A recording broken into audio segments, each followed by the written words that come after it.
Le Sénégal, le Premier ministre du Sénégal, Ousmane Sonko, le président du Sénégal, doivent s'arranger soit pour partir à Alger, soit faire venir ceux d'Alger à Dakar.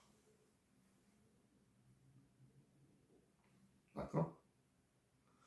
Donc, le Premier ministre du Sénégal, Ousmane Sonko, le président du Sénégal, Bassirou Diomaye Faye, doivent aller à Alger le plus tôt possible, ou bien inviter ceux d'Alger le plus tôt possible, qu'ils fassent une déclaration solennelle et officielle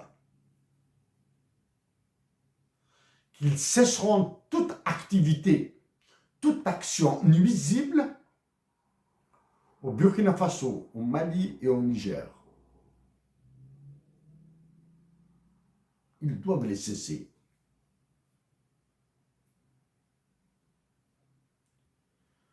Pour moi, tous les militaires se battent. Par définition, idiots. Mais derrière ces militaires, il y a des populations qui souffrent. Il y a des bébés qui souffrent. Il y a des enfants qui souffrent. En disant qu'il y a des bébés et des enfants qui souffrent, ce n'est pas une rhétorique. Non.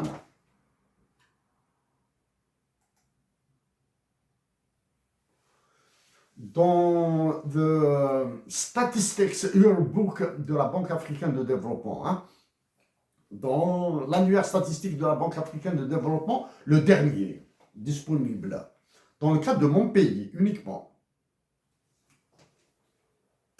en 2020, 13,3% de la population vit dans des slums. Slums, c'est les bidonvilles, ou les taudis. Okay? 4% de la population en 2020, d'après les statistiques, 4% de la population algérienne vit avec moins de 3,65 $ par jour. À ceux qui ont fait cet annuaire statistique, d'abord, il est mal foutu. Ça, c'est la première. Deuxièmement, il y a trop de fautes. Below $3.65 a day, below, juste en dessous, moins de 3,2 $. Par jour. C'est quoi ça, là, les chiffres, là? Les colonnes sont inversées, là. C'est un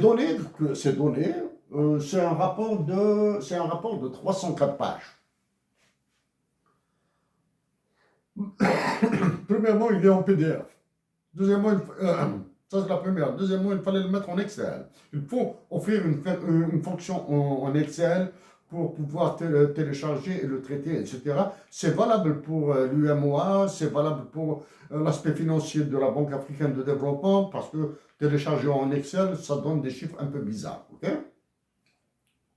Il avait fallu que je parte jusqu'à la dernière page pour voir vos sources d'information. Vous avez utilisé globalement les statistiques de the International Labour Organization et vous avez utilisé the United Nations Population Division. Il faut préciser que ces données sont des prospectives, ne sont pas de données exactes.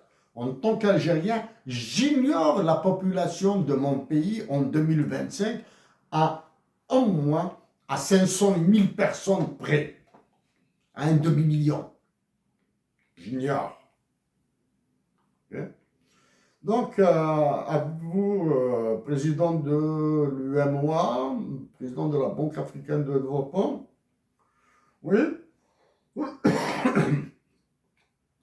dans l'un de mes ouvrages, j'ai dit que c'est Ce sont les Africains qui vont détruire l'Afrique.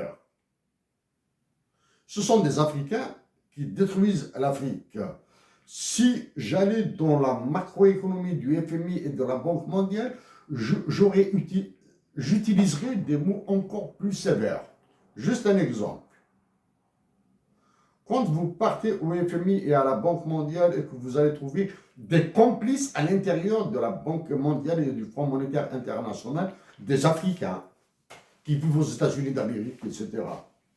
Ils peuvent vous ordonner d'ouvrir un secteur économique bien particulier. En économie, on parle d'économie de niche,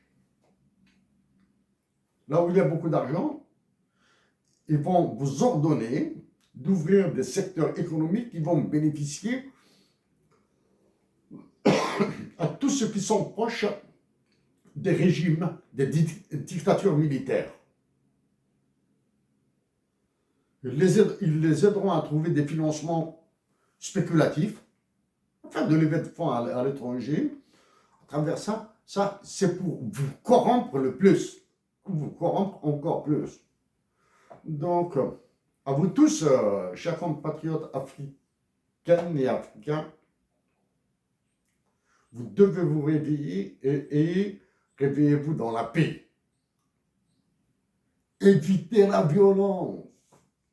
Évitez la violence, évitez la violence. Invoquez les droits de l'homme, invoquez les droits de la nature, invoquez vos droits humains. Okay? Invoquez vos cultures. Vos cultures sont une immense richesse. Ce sont les écrivains européens et américains qui vous défendent mieux que vos dirigeants, qui profitent par exemple de l'absence d'Internet dans vos pays. C'est malheureux, mais c'est ainsi. Avec tout mon cœur d'Algérien, pour vous tous. Merci.